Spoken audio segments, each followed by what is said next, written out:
Make your own job, and then make jobs for others. Because this is an opportunity that we all have, and it works.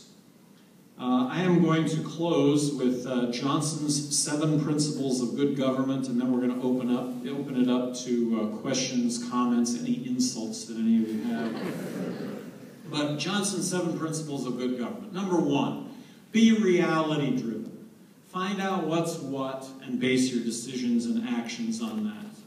Number 2 is always be honest and tell the truth. It's extremely difficult to do any damage to somebody who's willing to tell the truth regardless of the consequences. Now, that isn't to say that you say something wrong, but when you say something wrong and you've been proven wrong, you need to change what it is you're saying, because you're always going to be about the truth. Always do what's right and fair. You know, the louder your critics become, the more you accomplish. Learn to ignore your critics and continue to do what you know to be right. Number 4, determine your goal, develop a plan to reach that goal, and then act. Don't procrastinate. Number 5, make sure everybody who ought to know what you're doing knows what you're doing. Communicate. Number 6, don't hesitate to deliver bad news. Acknowledge your mistakes. Acknowledge your mistakes, fix them. Anything that can be revealed eventually should be revealed immediately.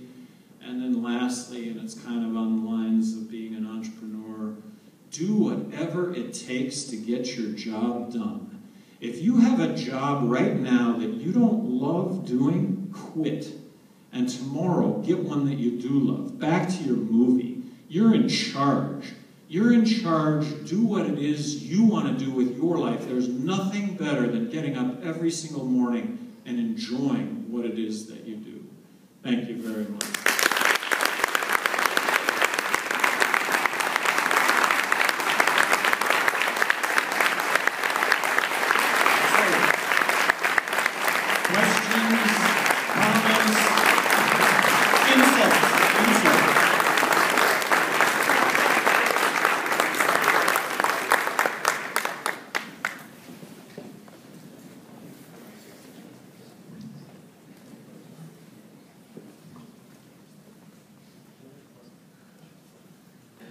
Okay, how do you want this to come down? You want to make a line on each side of the room?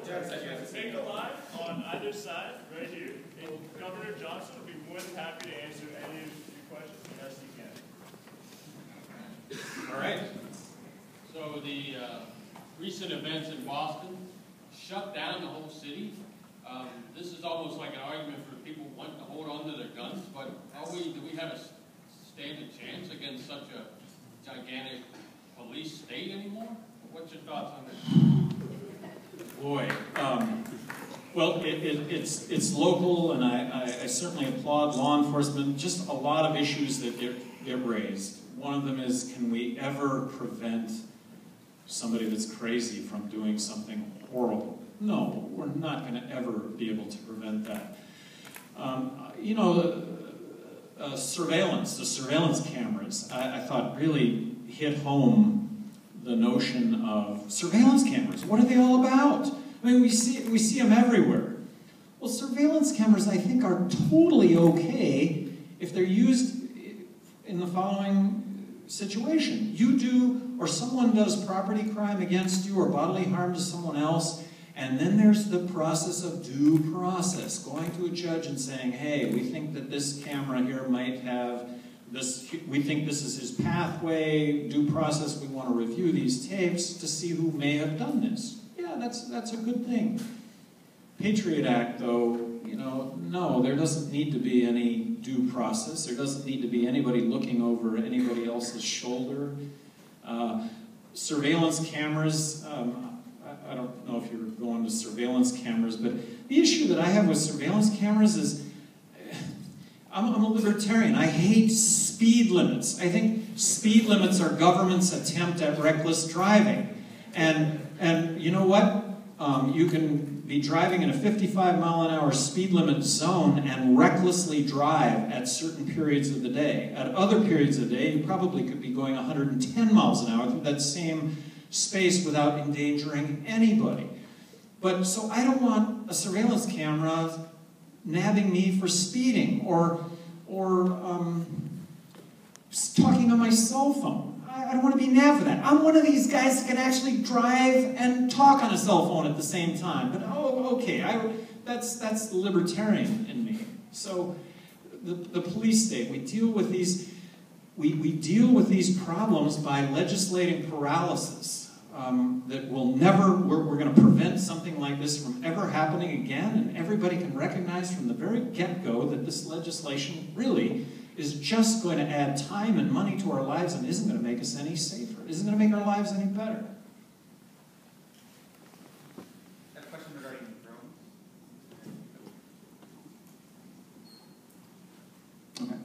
I have a question regarding drones. I do believe that killing innocent people isn't good, and we killed far too many to get one guilty person.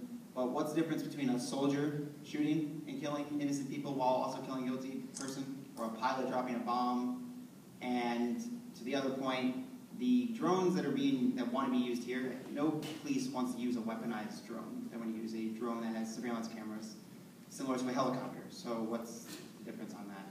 Well, these end up to be fine points, and there is legislation regarding helicopter. As long as you include due process in this whole thing, I think we're okay. I mean, I think that's the real key in all of this, and that we're doing war abroad. So war abroad. Who makes the decision to pull the trigger on the drone or drop the bomb? Well, this is a wartime situation. What I'm worried about is here domestically, that this drone gets called into action domestically, and they're after a certain suspect, and there's going to be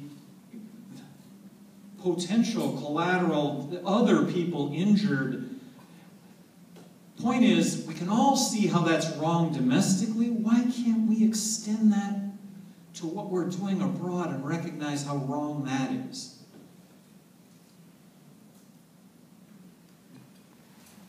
Johnson. Firstly, thank you very much for coming out here, and thank you for your general stances on everything. Excellent. People in the audience, there are 12 men who have questions and 1 woman.